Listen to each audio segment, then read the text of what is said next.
option to time above my head, as perhaps indicated. Would speakers prefer that, or are you okay with time? We're okay with it. We can time ourselves. Cool. We're timing ourselves, whatever works best for you. Cool. So if speakers are fine with timing themselves, then that's great. We'd like to therefore call the first proposition speaker to begin the debate. Joe.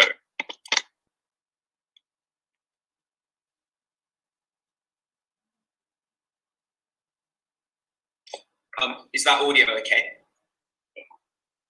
Great. Ask and it shall be given. The problem is that social movements have been asking for centuries and nothing has been given. Side opposition is the side of feminists lying back and taking it. It is the gay rights movement, except no one throws a brick. Say that these people have had enough. It is time to stop asking. It is time to start demanding. On side proposition, we say white silence is violence. We say we should be on the streets protesting because when you take away the right to be angry, you take away people's humanity. 4 arguments for you from proposition. Firstly, why we think the role of movement is to provide catharsis for their members. Secondly, the effects of anger on social movements. Thirdly, why this is more effective at achieving change. Fourthly, our second speech will look at how this streamlines the movement and makes it more effective. Before that, a 3-point stance. Firstly, we think social movements should accept and facilitate the anger of their members. It should be actively encouraged. Secondly, we think this looks like a variety of things. This looks like saying white silence is violence rather than trying to court white allies. This looks like anger at an entrenched system. This looks like Extinction Rebellion blocking streets. This looks like the Stonewall riots. Thirdly, we anticipate and support that in some instances, this will result in small-scale acts of public disorder. No, thank you. This might look like Extinction Rebellion harming public property. And we are fine with losing some allies under our side, because what we want on side proposition is real, active, engaged allies and a real, active, engaged movement. Given that, on the principle of catharsis and the role of these social movements, we would note social movements are not just a means to an end. They have duties and responsibilities to the people they represent.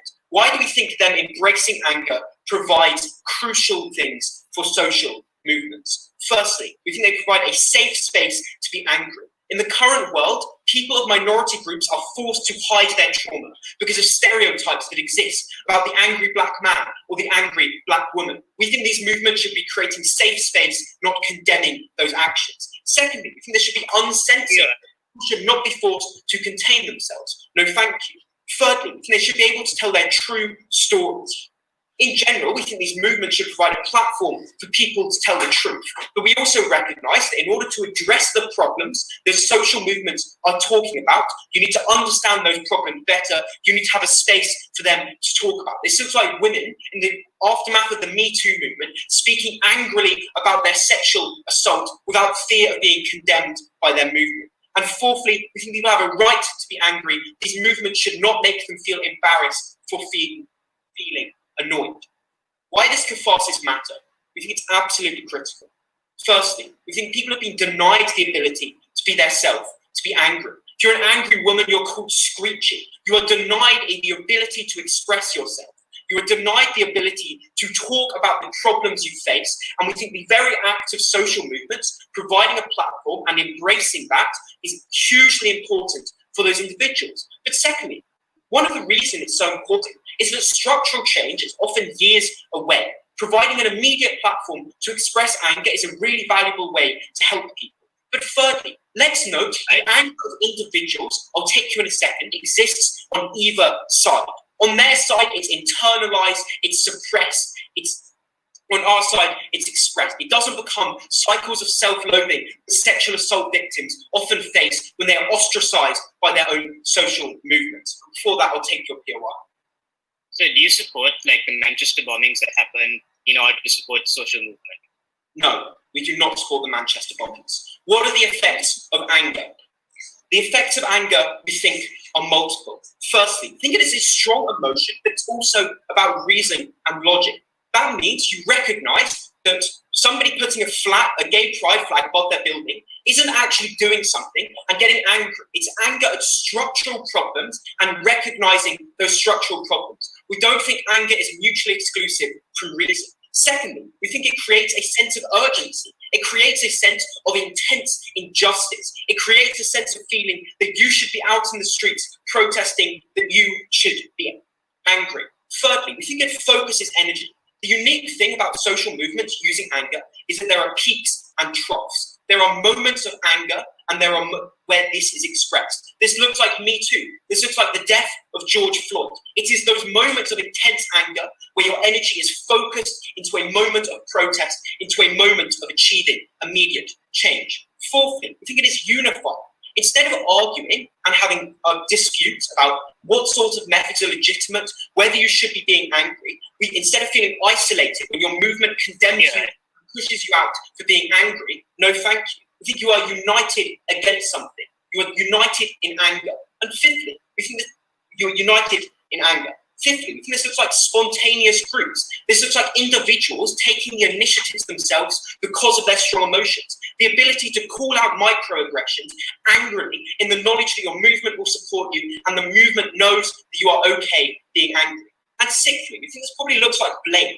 We think there is probably a group which is going to be blamed for. It's probably structural inequality. It could also be people who have been complicit in that, people of a dominant ethnic group. But what we tell you is most young people today want to be woke. They want to be part of the movement. When we force people to confront their role in oppression, to force them off the fence and into action and get angry with them if they are being inactive, we think we help identify the problem, but we also help make these people more effective. It is no use having loads of allies which sit in the fence and in theory stand against these things but don't do stuff. We are willing to be angry, to force them to do stuff, to be useful, proper allies. Why is this more effective at achieving change then? Firstly, we think this means it cannot be symbolic change. In Australia, they flew the gay pride flag before they legalised gay marriage. We think that is absolutely ridiculous. We force them to stop the system being able to undertake perception changes and force them to make actual changes. Secondly, we create urgency and a fear of disorder which drives them to action. This looks like the difference between writing in a letter and going into that congressman's office. We saw Minneapolis change their policing practices as a result of constant pressure and urgency. And thirdly, we think we stop the issues being sidelined. We make it an essential issue for people.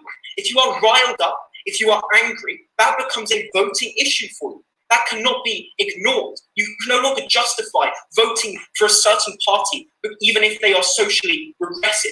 We think we force people to vote on these issues. And fourthly, we think we make it visible. We force the media to cover it. We pressure them every single day. We start discussion. We think the comparative is groups which lobby, which try and engage in reasoned discussion, but don't ever end up achieving anything, achieving the sort of tangible change we want them to achieve on side proposition.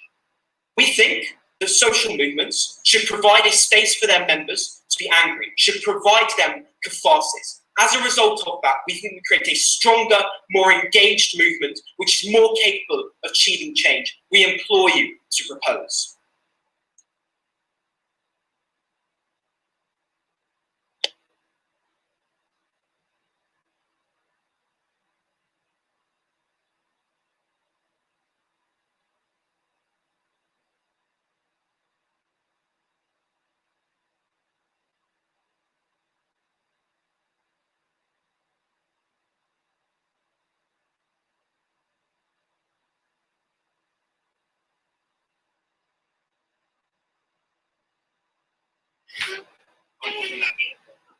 Can you hear me? Yeah. I'm going to check judges already. Great, we hand over to opposition first to begin the opposition case, General.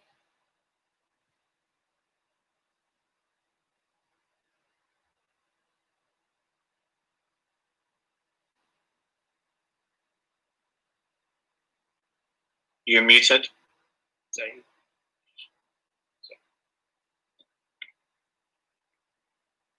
panel, as an immigrant family that put your life savings into building a restaurant, when you see that restaurant go down in flames because BLM is angry, your first thought is never, are they justified? Is this catharsis? Your thought is never that BLM is great and that you want to turn up at the polling booths. You, panel, decide to feel fearful. You wonder what comes next and where this is going to go, and you wish that those movements did not exist. In their world, they alienate support. They block out individuals in your cause that aren't inclined to be violent. They hurt the movement. That is why we oppose. What is our stance on side opposition?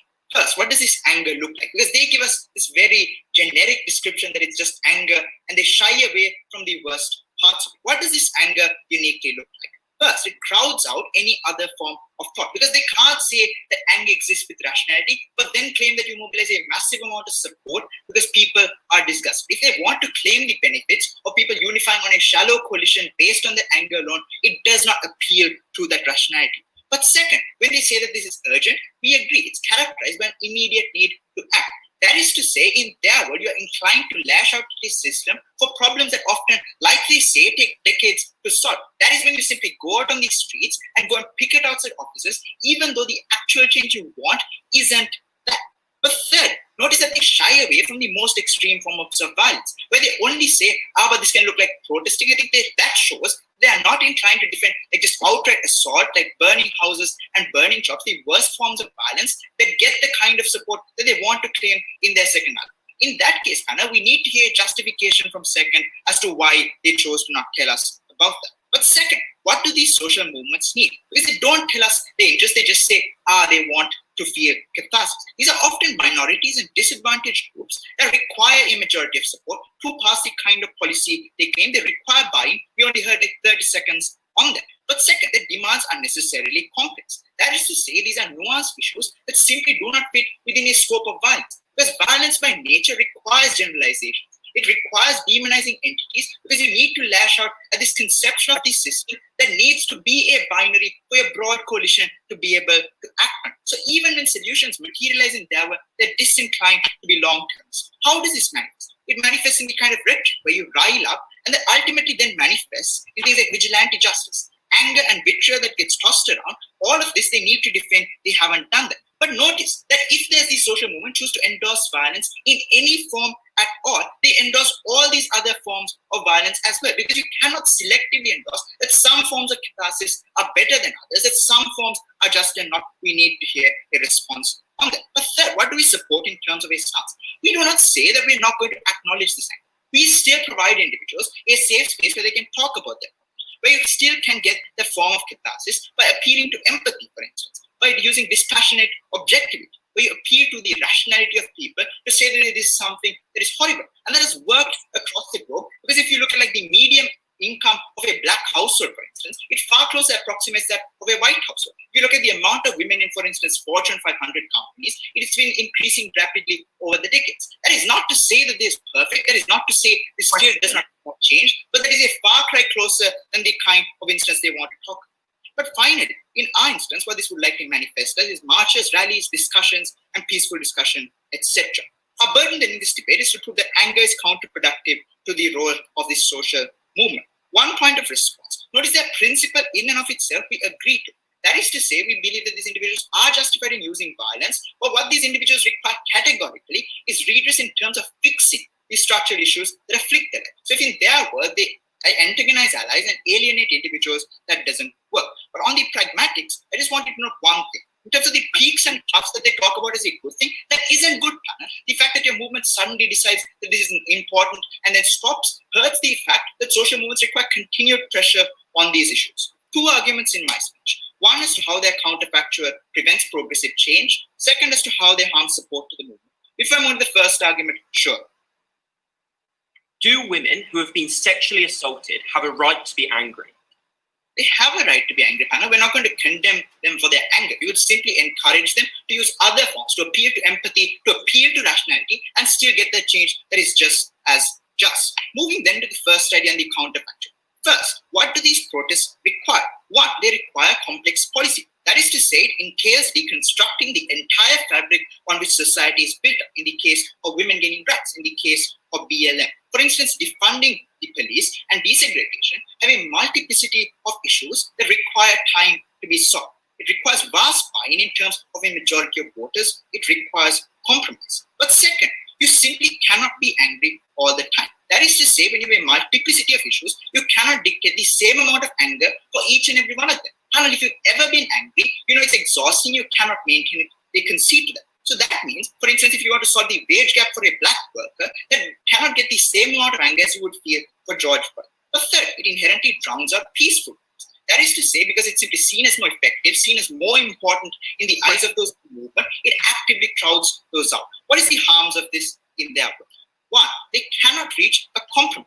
That is to say, their work requires painting the oppressor in the absolute worst light possible. That is to say, you want to show them to be irredeemable because that is what your coalition flows on. That means that mediation is unlikely in terms of complex issues that require both parties to mediate and find a common ground, because none of the individuals in power are going to exceed your demands completely. But second, it means individuals are less likely to empathize with you. That is because violence and the violent trend is inherently exclusionary. That is that there are nuanced issues that you cannot combat the implicit biases you don't get people to respond to. But thirdly and finally, anger in and of itself is irrational. That is to say, you have the worst voices coming to the fore, the worst voices doing the worst possible things and having the mass amounts of violence, because that is what all the benefits of attention fly on. Second argument then as to how this harms support to the movement. I'm going to analyze the support base in three key ways. The first is on moderates and individuals that are apathetic. These are the individuals that they claim are likely to turn up at the polling booths and vote. Why is that not the case? It's because the binary that violence essentially predicates, there are individuals who are either with you or against you, antagonizes people on the fence. That is because the narrative you portray as BLM, that if you are white, that you are the enemy, that you have not felt the same experiences, therefore you cannot cross the floor. But second, it harms these individuals. When you go and burn their houses and burn their cars, the kind of individuals that get hurt are individuals that are already vulnerable. Poor individuals in the Rust Belt, for instance, who get harmed by the actions of this group.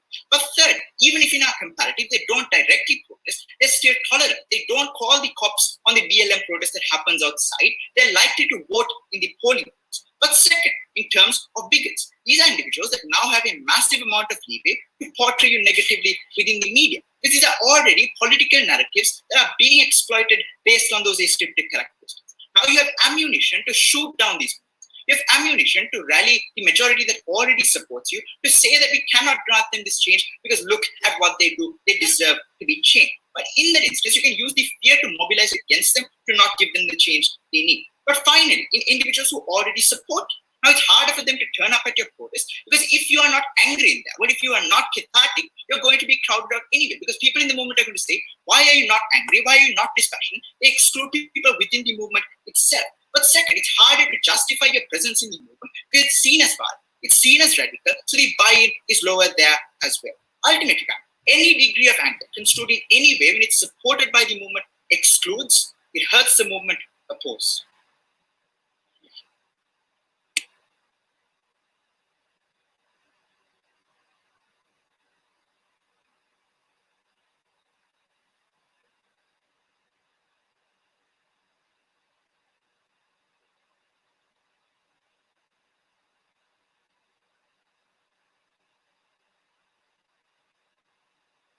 The House thanks that speaker.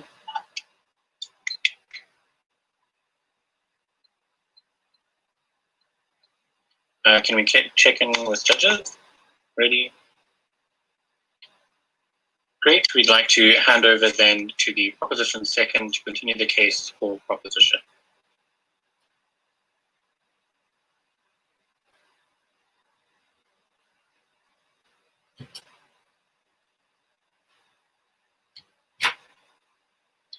Just one moment, please.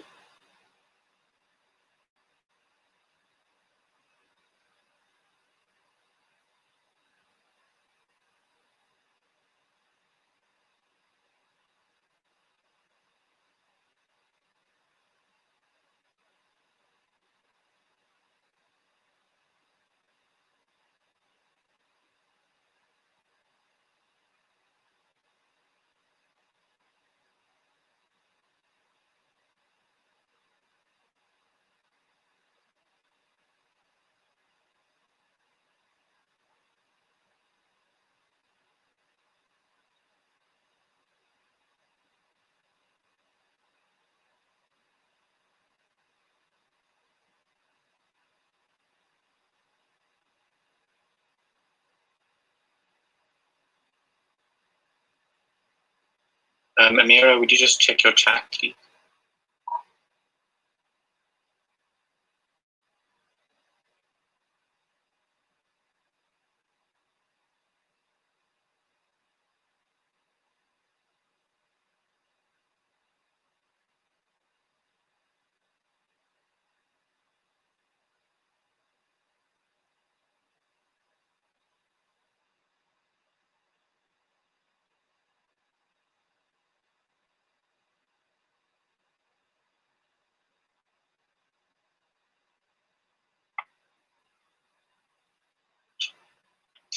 Okay, thank you very much. We are ready to go then.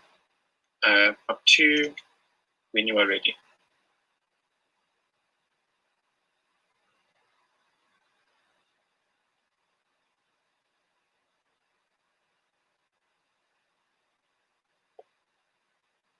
Can everyone hear me? I prefer POIs to be offered visually, please, if that's possible.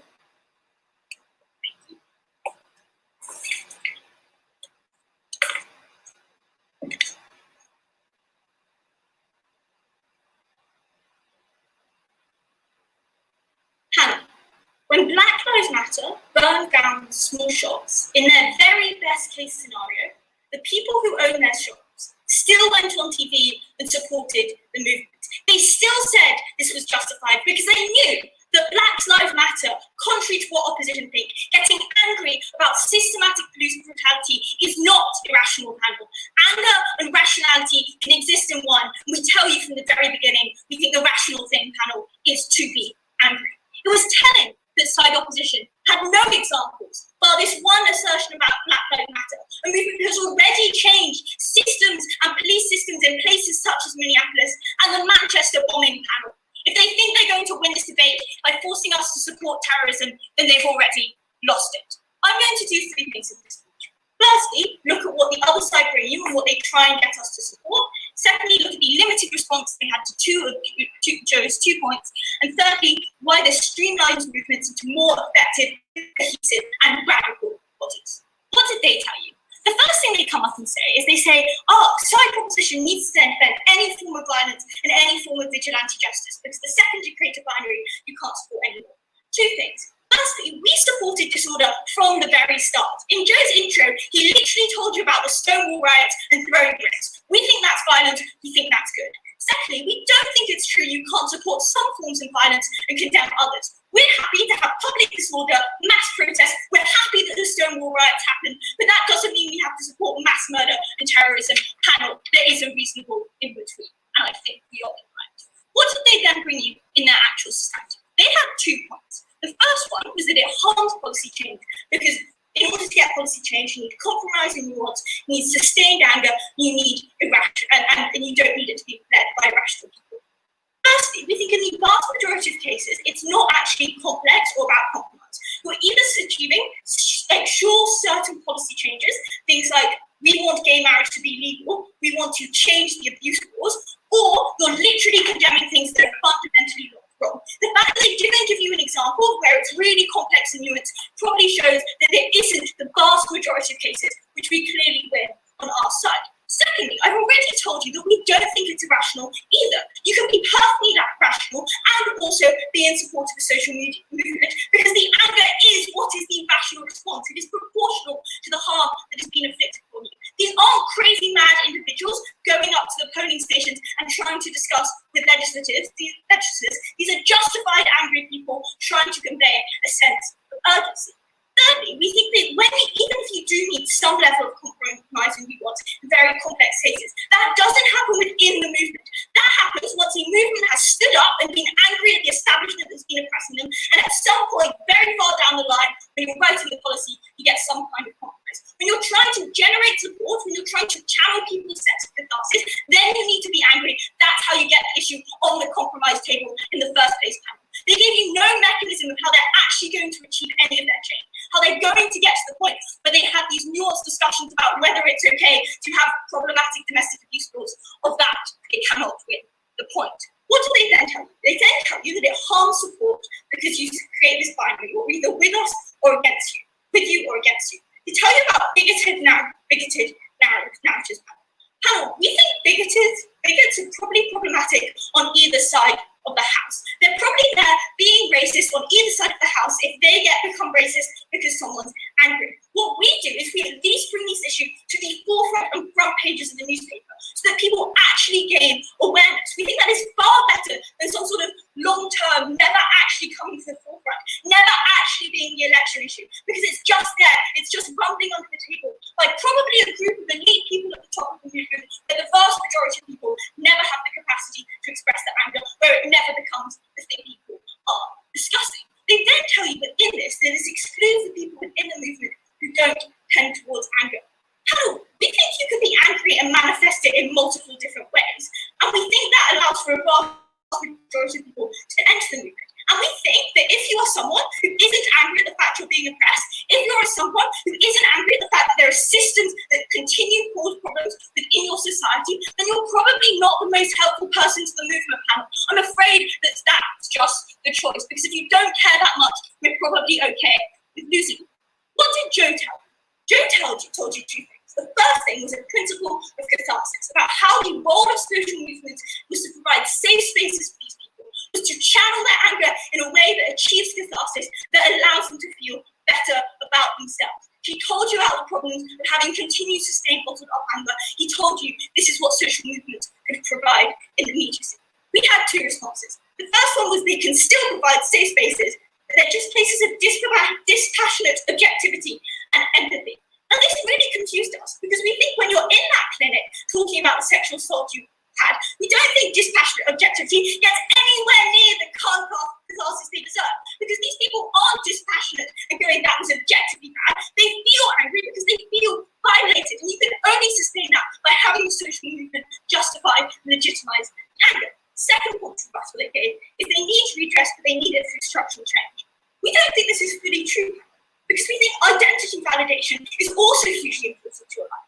If you're a gay person who has been bullied throughout your entire career at school, that probably has just as big an impact on your existence as whether or not you can get married. Probably has a bigger impact because you're never going to come out and try and get married in the first place if you don't feel your identity has been validated.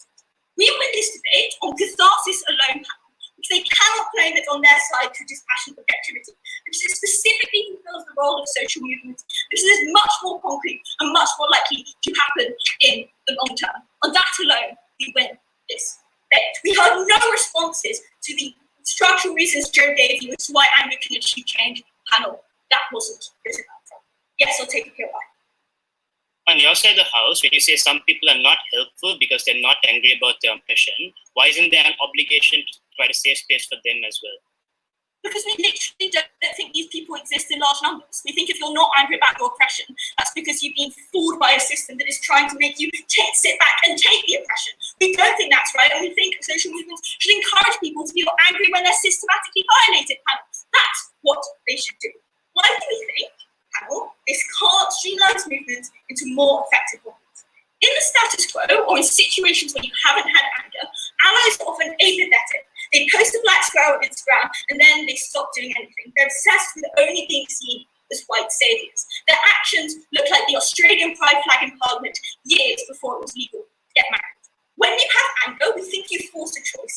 White silences violence forces people who pretend to be allies to either push themselves into further action because there's higher pressure, or perhaps, panel, some of them are alienated.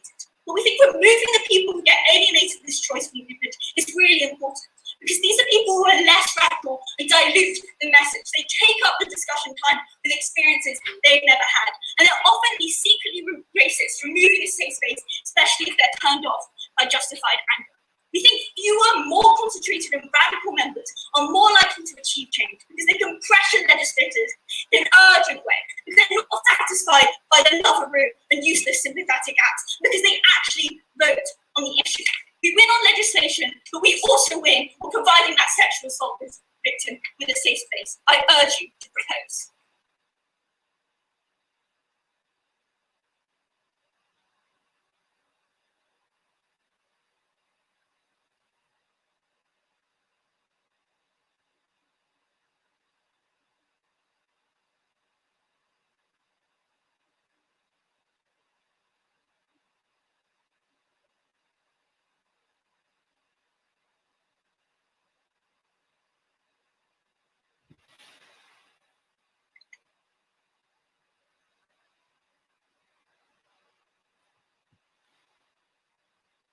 Are judges ready? Great. Thank you. We hand over to opposition second to continue the case for opposition.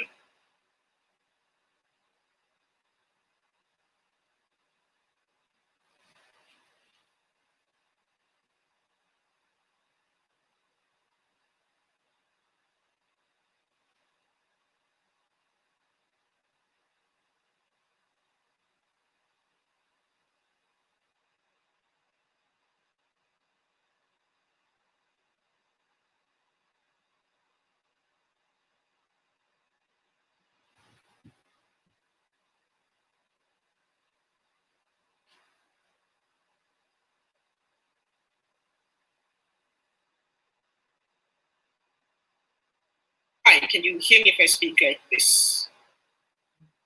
Yeah, I think I also prefer visual POIs. Yeah.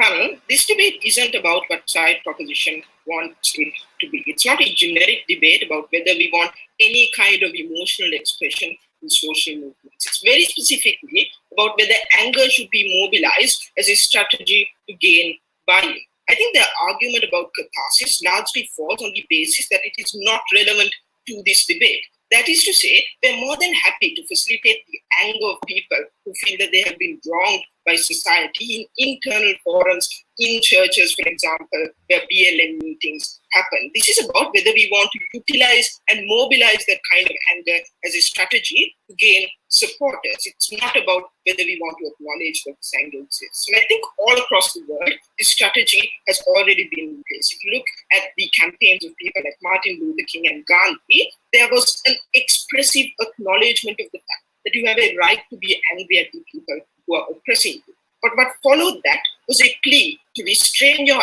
anger in public forums because it was not an effective tool to mobilize support. We can still have the cathartic effects of anger that they wanted to talk about. I'm going to look at three questions in this debate. Firstly, the obligations of social movements. Secondly, mobilizing support and whether anger is an effective tool in it. Thirdly, on whether we create buy-in. Finally, I'm going to have an argument specifically about the victims of social injustices. But before that, there's a quick clarification that I want to make, which is that side proposition seems to be shying away from the logical extreme of their motion. That is to say, I think there is a heavy intersection between the criteria by which they want to analyze and define protests that inculcate anger and violent protests. Violent protests are also urgent by nature. They are rational to some degree, but they're also largely irrational, something that we're going to contest. They also have peaks and troughs, like they said anger likely has. So I think on their side of the house, they have to make the concession that violent protests will likely be facilitated on their side of the house. This looks like Manchester bombings. This looks like violent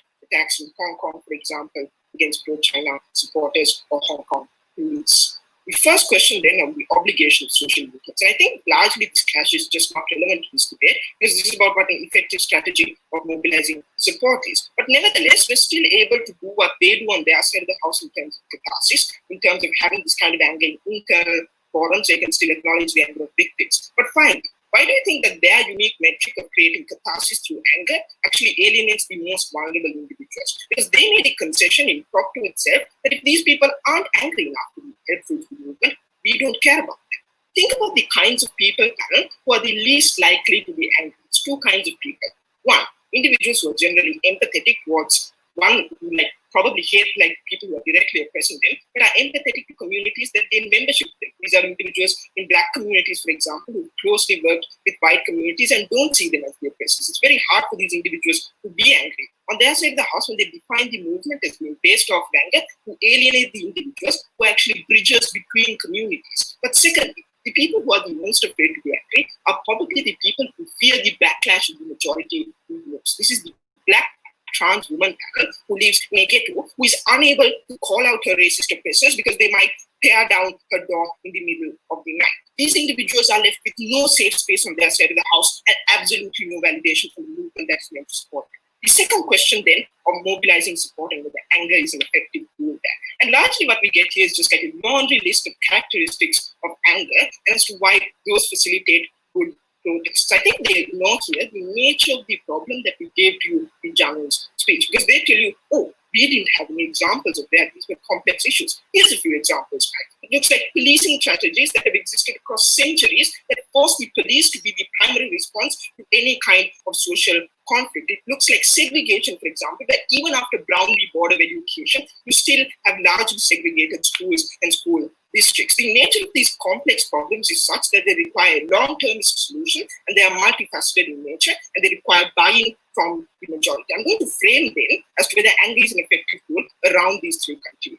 The first thing that can use peaks and troughs are necessary in order to capture media attention. One, I think I take massive issue with the fact that you only have a selective form of anger for some issues. Because generally, I think it's very easy to be angry at problems where there's an aggressor, where there's an individual you can point a finger to and blame. This is good in the instances of police brutality, but it doesn't happen with the more systemic issues. Things like the wage gap, for example, where even though there's a significant disparity in earnings, there's nobody that you can point your finger towards and be angry at, so anger is not an effective tool there. Secondly, they never responded to the fact that anger can't be sustained. That's just like intuitively a human emotion that we have. You can't be angry all of the time. But thirdly, I think on their side of the house, when you have peaks and troughs, that actually means that governments can get away with giving very surface level solutions. Because when anger is at its highest, they can simply say, oh, they're going to do something like ban chokeholds, which like Portland tried to do, but they don't address the systemic issues because they know that in a few days, nobody's going to remember or be angry enough to care about this anymore. They lose the ability to hold governments accountable to the promises that they keep. Before I move on, I'll take that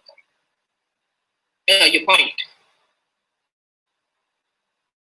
Take a point. Do you regret the Stonewall riots? Yes or no? We think that it would be more effective if we could have mobilized that support towards gaining empathy towards the same youth, for example, who instead of throwing bricks could have called out their plight. Secondly, they want to argue that the individuals who live in these communities are not hurt by infighting. That is entirely untrue. Because if you look at their own analysis of how anger prompts an immediate reaction, which is the next characteristic, that by nature means that often the people who are the worst targeted by things like rioting are often the most vulnerable. This looks like individuals in those poor communities who rely on things like their shops, for example. They say that these individuals are willing to take a blow to stop racism. This is factually untrue. Look at the distraught women, for example, who personally knew George Floyd, who keep on telling protesters not to target their stores because George Floyd is already dead and they need to be able to feed their children. But secondly, I think the materialization of this anger is often something that you cannot go back. Because I think there's an irreversible harm created when you do things like act violently and assault individuals or riot. This looks like police dormitories in Hong Kong, for example, that had bricks catapulted into them that actually hurt the families of police officers. I think the irreversible harm that you create here means that it's very hard for the social movements to regain control of violence. But thirdly and finally, on who creates greater violence, I think this is the most important question because if we require legislative change in order to change the nature of these issues, we need individuals to vote for liberal candidates.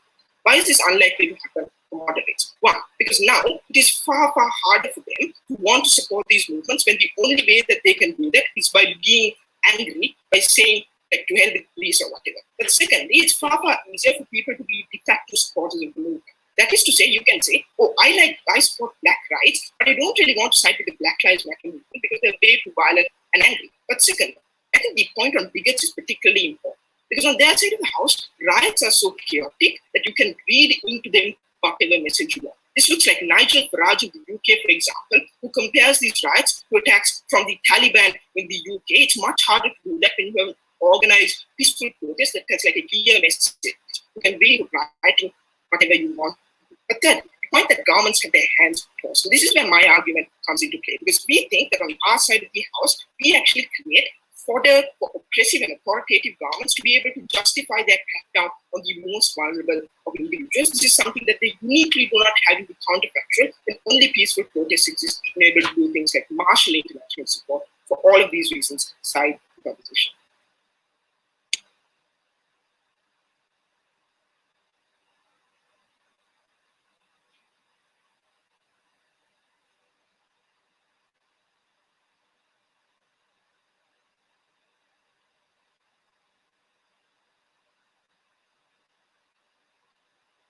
Thank you very much. Judges, are you ready?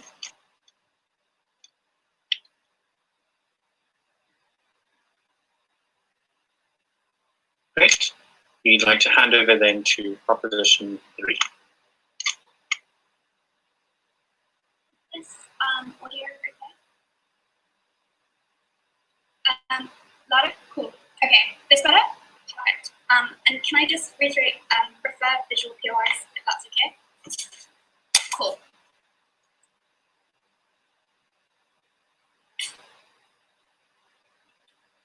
We've been extremely generous to side opposition in engaging with their absolute best case scenario up and down our bench of instances where the anger that we see in social movements along the wide spectrum of different acts that it can facilitate and different behaviours that can stem from it actually comes in the form of violent protest. We asked them about the Stonewall riots in the 70s, which saw the beginning of the gay liberation movement. And the last speaker told us we would prefer these people had asked for empathy.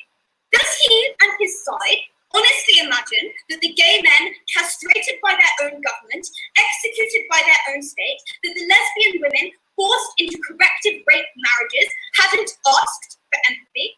Does he honestly imagine that these people had not done everything in their power to achieve change through peaceable means? We tell you that there is a point where that is not enough. We tell you that social movements have the right, have the duty, and ought to mobilize anger across a wide spectrum, even in their best case scenario. I'm going to ask two questions in this. Firstly, what is the principled duty of social movements, and why does this approach best fulfill it? And secondly, on which side of the house do we see more effective social movements?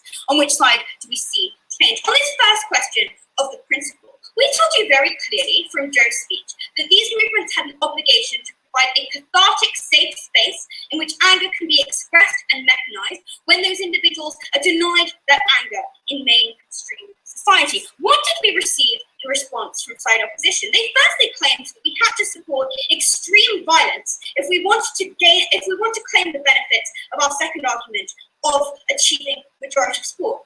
No panel that in highlighting this supposed tension in our case, he actually concedes his entire second argument that this anger is extremely effective in mobilizing support, that this anger does impact on the majority of people. But also it was kind of telling that, and I point out that this was the style of rhetoric that they attributed literally to Nigel Farage panel. The only example of extreme violence they actually gave us up and down the bench that they didn't support was the Manchester bombings. Look, far-right terrorist organizations like Islamic State are not social movements, and mass murder is not a manifestation of anger, it is a manifestation of evil. We think that we do not have to, in this debate, treat those things as synonymous or fall into this bizarre binary of all anger that exists ever must be directed towards the most evil and heinous violence. Rather, what we actually see is that the majority of anger encouraged by social movements are things like white silencers violence, are things like anger at men who sexually assault women. They never engaged with any of those instances. For that reason, they should lose. But then they told us, and this was kind of weird, that the best way to achieve catharsis for these people was through redress, but also told us that that redress would take decades and decades to achieve in their first speech.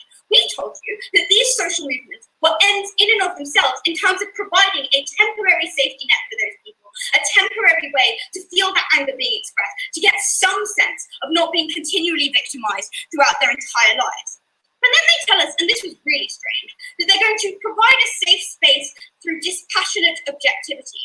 I genuinely have absolutely no idea how you would dispassionately and objectively engage with a woman who had been gang raped on her ordeal, but I'd be fascinated to find out how they envisage that conversation going from third. But also note what this concedes, that in either side of the house, as Joe tells you, these people are angry. The question is whether that anger is coordinated and directed through the prism of a social movement that gives those people that feeling classes, that makes it work for them in terms of achieving justice, or whether we leave them miserable, angry, and with internalized shame. They tell us we won't condemn people for being angry, just encourage them to do something else. Note how this never engages with what Joe tells you about the coercion of these people's identity.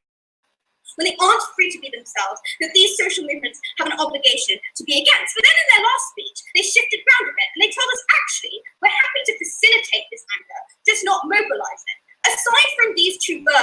different, I genuinely do not understand how this is structurally distinct from our case, right?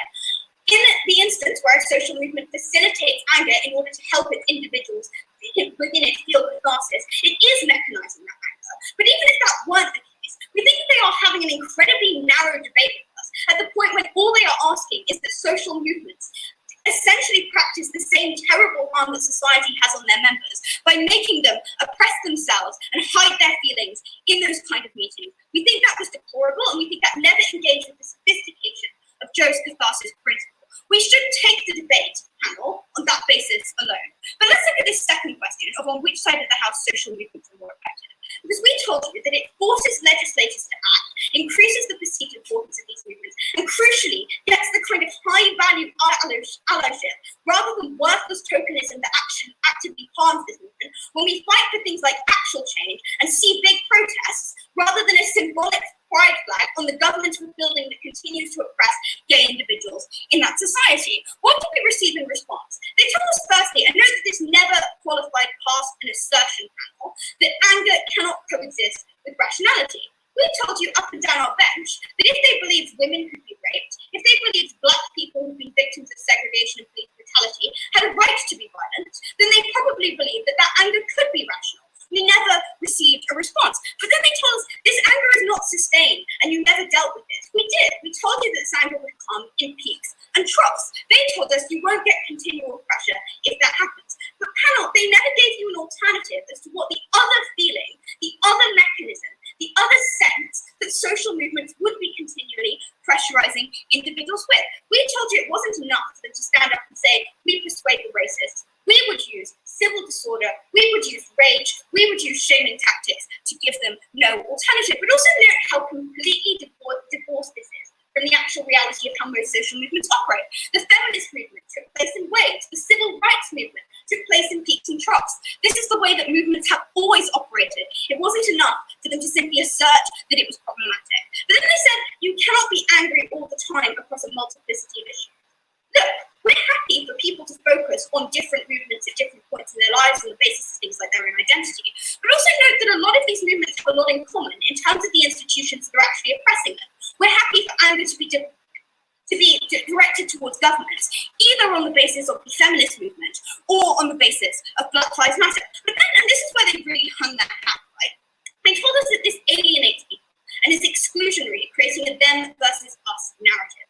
Look, we were really unclear throughout this debate, and we are still waiting for an explanation as to who the people are who cannot bear to see a black man angry, and if they do so, will become completely repulsed by a movement, but are also excellent allies who are fighting for awesome change and are anti-racist. Until they can square that characterization, we think they are losing this round. But then they told us fear can be used to mobilize against these people and justify crackdowns against them. Panel, do they honestly imagine that when the Chinese government opposes Hong Kong protesters, they are waiting for an excuse or a pretext to be violent against them? We say that this is totally uncomparative. People who oppose these movements will try to demonize them on either side of the house. Therefore, the question you're left with, panel, is this. Do you believe that people who have been raped, who have been violated, who have had their dignity taken from them, are likely to be angry? I think that you do. And if they are angry, do they have the right to express it? Does it help them achieve their aims? It does. Proud to confess.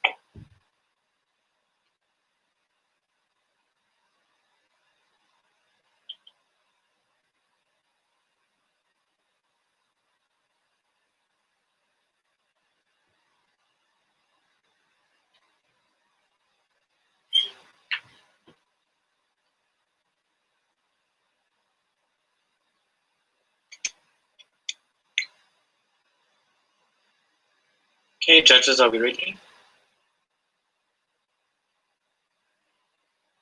Great, we'd like to hand over to opposition third to continue for opposition.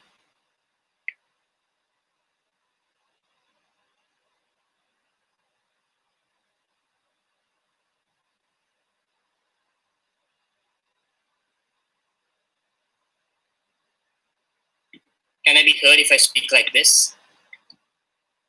Thank you.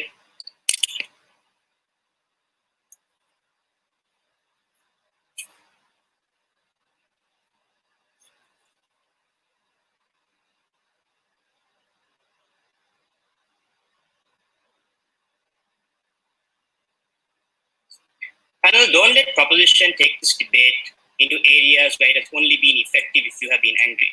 Because at the point at which they don't respond to MLK, to the fact that Gandhi and peaceful protest movements as well have made significant amount of change. But secondly, that we have seen immense amount of change for all social movements throughout the ages. Things like body cams for police, things like better rights for women and homosexuals across the globe without the use of anger and violence, points to the fact that the simple empirical basis apparently that anger has not worked is simply not true. But secondly, I'm going to engage with what the two sides need to agree with in this debate for it to be key, right? That is to say that there is a spectrum of anger that we agree exists. But in order for them to claim the greater effectivity of this anger, it necessarily has to go along that end of the spectrum of being more extreme in order for it to be more effective. So this debate takes place along that spectrum, but if it is more extreme, therefore it is presumably more effective on their side of the house. I'm going to explain why that so-called effectiveness is not actually effective and in fact counterproductive. Three clashes in this speech. First, on the responsibility of social movements. Secondly, on the counterfactual why it's likely to work. Thirdly, on the harms of anger in specific. Firstly then, on the responsibility of social movements. I think the fact that the third speaker refused to take a POI from us points to the fact that they have something wrong with their case here. Because the fact is that we can still legitimize anger and give catharsis to individuals without it being used as a tool by which social movements try to mobilize support. And this is the fundamental link which they never prove. The link between legitimizing anger and having to use it as a tactic of the social movement. We can still do it in internal forums. We can still legitimize that anger. But recognize that they just straw man are counterfactual, right? We didn't only say dispassionate objectivity. We said appealing to people's empathy and their plight. The fact that you can ask for specific forms of policy and you can still mobilize in terms of movements. Why isn't it that enough or sufficient in order to legitimize anger? They never give us a metric by which your anger should be legitimized. That is to say, we think it is enough for a person who feels violated, who feels like women are raped way too much in society, to have a social movement in the first place. The language in that first speech is that the very act of social movements, and I quote that, is enough to give individuals a safe place. We give that on our side of the house. We acknowledge anger and we ask for change. Why isn't that enough? We really satisfy that principle then on our side. But secondly, I'm going to point out why they do not include the responsibility of social movements on their side of the house. First, they exclude pacifists at the point at which they say that there are individuals who are not helpful to this entire movement and therefore we would exclude them. I think that they alienate a majority of individuals who feel vulnerable, who feel like their anger could potentially backlash against them. We brought you this point in our previous speech, no response. Secondly, society inherently tells us that anger is a bad emotion, that violence is probably a bad thing. Therefore, majority of individuals in society probably feel like anger is not the way to go in a lot of instances because it is against their own moral compass. It is against societal norms. In that instance, they exclude all those individuals. But thirdly, recognize their response to our POI that they don't have to support things like the Manchester bombings or in fact very violent protests. They need to defend that. I'm not going to quibble about this too much. But the fact that they exclude some people who are radical on their side also means that they don't provide a safe space for those individuals in those instances. In that place, their principle that you need to provide a safe space for everybody simply does not stand. We don't think we can win the debate on that. But the most important responsibility of social movements is getting actual change. We don't think they do that on their side of the house. That is a metric by which we should judge this debate. Two reasons then why we get better change on our side. First, anger uniquely harms social movements. And this is my second pledge. What are the specific harms of anger? Let's first of all frame out some of this debate. That is to say, the people who are completely oppressed by governments and they say that will happen on either side of the house. But the fact is they can get worse. Look at Hong Kong. They protested violently and angrily. Now there's a security bill that threatens to remove democracy from the entire nation. Things can get worse. And in those instances, we don't want the victims who are already vulnerable to accumulate even more harm than they already do.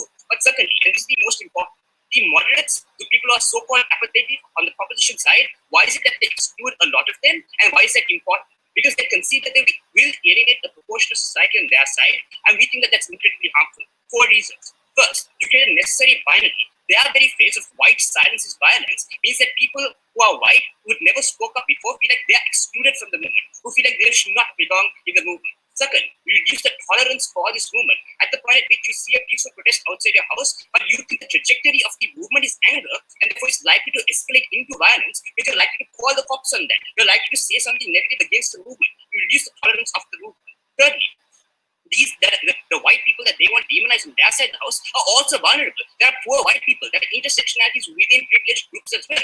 These are individuals who think, I have better things to worry about. Why is it that I'm being called a demon for not supporting some other movement? But fourthly, Simply acknowledging that you not be part of this movement all this time entails would necessarily entail that you are also sexist, that you are also a racist. It necessarily puts the onus of individuals to say that they are bad people. I mean, I think most people in society don't think that they are bad. They think that they are reasonably, objectively good people, right? In that instance, you alienate a lot of society. Why is this important? Because on our side of the house, this is still a voting issue for these majority of individuals. They still go to the polling booth. They're still willing to support Black Lives Matter. They're still willing to support like feminism on our side of the house. On their side, the harm is that individuals get excluded and therefore opposition to the movement. Opposition to the movement is that they're likely to campaign against them, to not give them credibility, to demonize them actively. But secondly, on the point of bigots, right? And this is something which they haven't responded to, but they seem to say as compatible on either side of the house. But they don't respond to the unique harms that bigots can now weaponize on their side of the house. First, they can portray you negatively. They can demonize your movement. What are the effects of this? It often looks like politicians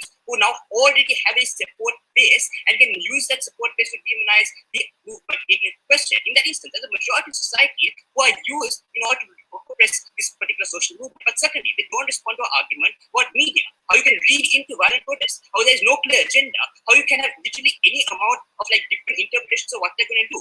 They are very clarification that third speech that you can demonize certain individuals because they're evil and those aren't social movements can be applied to social movements. At the point at which Nigel Farage says, this is the Taliban, don't listen to them, you portray social movements as terrorist organizations and the rhetoric of the proposition is what you're likely to hear against them. But thirdly, the supporters who already campaign for the movement can't justify the movement anymore. They cannot go on public discourse forums and say this is a legitimate movement on our side of the house. What is the effect of all this? The effect of all this and the impact that we should weigh the most heavily in this debate is that movements lose a significant public support. They lose a significant part of the population. In that instance, they cannot get the vote. They cannot get the critical mass by which is required to pass legislation. That is the ultimate aim of social movements. You don't get that from proposition. Finally, then, on the counterfactual, and they tell us that our counterfactual is unclear and it's unclear how it's going to solve issues. Why is it that that's not unclear? We told you can appeal to empathy, you can appeal to rationality. Why is this likely to work? Because most people in society are not explicitly racist or explicitly sexist. Rather, they have internalized implicit biases that exist in society and which are very complex. Therefore, when you appeal to their empathy, that you are more likely to deconstruct these kind of implicit biases as opposed to when you say you are wrong and therefore they return to defending their own opinion. Analysis we gave you first, they're still not responded to this. But secondly, the nature of issues are extremely nuanced and extremely long-term. On their side of the house, it doesn't matter whether anger is rational or not. The fact is that as long as anger is seen as irrational, that is the point at which you don't need to do anything further. That is the point at which you can simply have token things like banning show calls and not doing anything more to a police department. Their analysis of tokenized like certain things that governments do is more likely than that. So when you just need to appease the majority as opposed to buy into policy, right? We're supposed to buy into the nuance of like objectives of social movements that we get on our side of the house. At the end of this debate, you don't get the end, like the end result that all social movements want, which is concrete policy, support for the people who are vulnerable, who need redress, side with the opposition.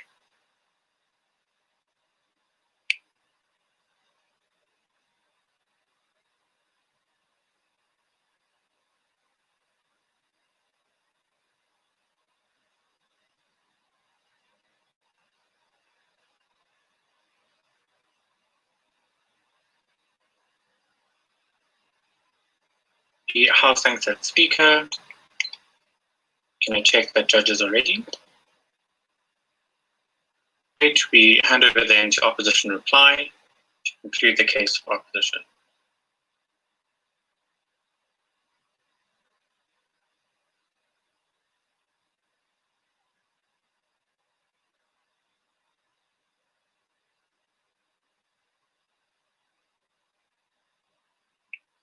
Hi, can you hear me if I speak like this?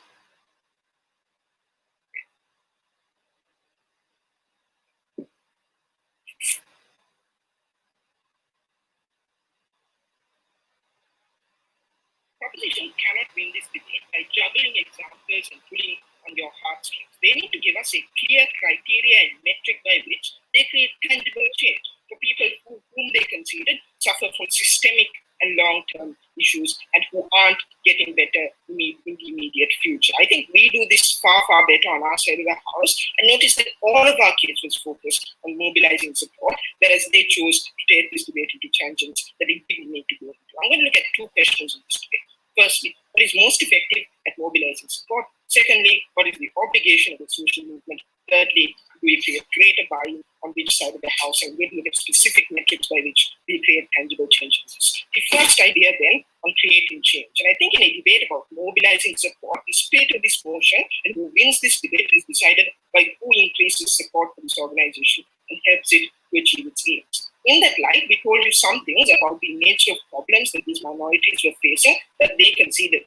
The fact that it was systemic in nature, that surface level legislative change generally wasn't enough in order to reform these issues, that you need continued approval and sort of continued attention on these issues. But secondly, we told you that a range of issues often affect minorities. So it's not just police brutality that African Americans have to deal with, it's also wage gap. In light of these issues, why do you think that they are better solved on the counterfactual in the absence of anger? One, because we increase buy-in to the movement. And buy-in is significantly important when we're talking about legislative change that comes about through public support, through individuals petitioning their governments or simply choosing to vote in solidarity with minorities. And that, like we told you, that one, people are far more likely to be unable to deflect support for these organizations and movements by referring to the fact that they were violent. Because even a moderate white individual can be distasteful of the fact that the Black Lives Matter movement chooses to riot and pillage the homes of vulnerable individuals and can use that deflect support from the cause as a whole. On the counterfactual, we told you that they have more tolerant protesters on our side, or you are more likely to be tolerant of protesters on our side of the house. When they no longer try to portray you as their immediate aggressor, when you have more individuals who can build bridges with them. But the content that they did not respond to crucially is about how this provides additional ammunition to debates that makes them seem more reasonable. Because now we are able to point to the fact that these attacks have hurt people from their own community, the fact that they are inherently violent, such that moderates are far more likely to be swung onto the side of individuals like Nigel Farage that want to portray these individuals as terrorists. On our side of the house, we reduce the opportunity cost associated with supporting and affiliating yourself with these movements. Therefore, we create more buy-in from individuals. But secondly, on government reform, and they wanted to say, this happens in peaks and troughs, and this was a crucial concession. Therefore, at some point in time, they're going to create so much anger to create legislative change. I think the nature of these issues is in direct opposition with the method that they want to take to solve it. Because it's not enough to ban chokeholds in Portland, for example. You need to reform your entire strategy surrounding how you have things like police responses to emergencies and accidents. That only happens when you have a continued attention put on these individuals and governments in particular, which does not happen on their side. So I think we hold governments more accountable. In the world in which we do succeed, panel, we are able to solve the multifaceted issue of discrimination in a way in which they are not. The second issue, then, which is more tangential on the principle. The most basic response here, panel, is that it's not mutually exclusive. We can still facilitate the catharsis of individuals in internal forums. This debate is about whether we want to use that as a strategy for mobilization. But additionally, they never responded to you about how we help the most vulnerable, those individuals who fear backlash and are therefore unable to exercise anger. These are the individuals who are the most vulnerable, who deserve this safe space the most, and these are individuals who are excluded from the movement because they're not being helpful. I think on that basis, we are able to protect the most vulnerable and create more buy-in for all of these reasons, side-to-side opposition.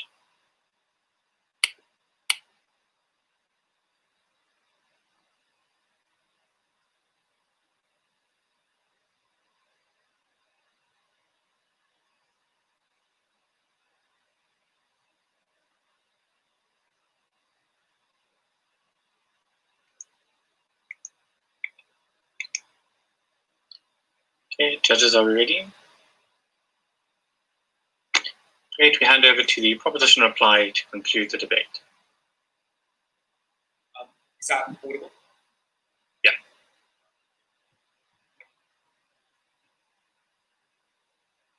White opposition wanted to have the narrowest debate possible of peaceful versus violence. They lied and strawmanned, much like the right-wing media, Black Lives Matter. But what they ignored is that not everyone is listening to that. We told you very clearly, anger affects different people in different ways. If you're a white person, it might be you getting off your arse and going to a protest. It might be that you unify around the common enemy of structural discrimination. They never gave a response to the majority of cases, the thousands more people who attend marches as a result of anger. Yes, there is some destruction of property, but they missed the majority of the debate. Therefore, they cannot win. Two questions. Firstly, which side fulfills the role of these movements? Secondly, which side is more effective at achieving change? We were very clear from my speech. Structural change could be far away. We need to provide catharsis right now from a society that villainizes the anger of oppressed group. Their response to this was literally to say, we have it as well. And they also claimed at the same time there was a binary between being angry and being reasonable. They were going to force people to be dispassionate. They knew they couldn't win this issue, so they tried to cross over to our side on this. Because we told you, when a movement is refusing to give you a platform, refusing to let you speak publicly, angrily about the experiences you've had, you feel excluded. You don't feel like that movement represented you. They wanted people to suppress their anger, like the Chinese government was just going to let people in Hong Kong peacefully protest. In the same way that in America today, they do not let black men be angry because they are villainized and they are made to be out as evil. They conceded it, and they conceded that it takes years and years for this stuff to happen, which is structural change to happen, which is why this point is so crucial. We told you this is a concrete benefit we can bring immediately. People feel like the movement represents them, people don't blame themselves, and people feel better as a result. On that issue alone, we win the debate. But which side better achieves change? I'd like to point out here that in my first speech, I gave 6 effects of violence and 4 impacts of it. We never gained sufficient responses to all of those reasons. To this, we get asked, who gets angry when you're dealing with nuanced issues like segregation? We told you they get angry at the oppressive system and the people oppressing them. We tell you, how do you get angry all the time? We told you there are peaks and troughs, moments of anger, like the protests after George Floyd. And they said, well, that only led to a surface level solution, banning chokeholds in the Minneapolis police force, a structural change in how the Minneapolis police force conducted themselves. They gave a positive example for our side of achieving structural change in the Minneapolis police force through this. But the problem was that the mechanism of their side relied on empathy. They relied on people being empathetic to these movements in the first place, which conceded what we told you, that we think those people who are empathetic would not get angry if they were violent. They would recognize you are legitimate in being violent at oppressive structures. But a black transgender woman is okay getting annoyed that she is 10 times more likely to commit suicide. These are things that if the population is so empathetic on their side, we think they come to this side as well. But they didn't deal with the weighing that we gave you as well. We told you that if you are an actual ally, if you're going out to protests, if you make this your primary voting issue, one of those allies is worth so much more than somebody who sits around, does very little, and doesn't even vote when it comes election time because it's not constantly in the media. We told you about unification. We told you about pressure on people in office. We gave you examples all down our bench of positive change, of anger. I am extremely proud to propose.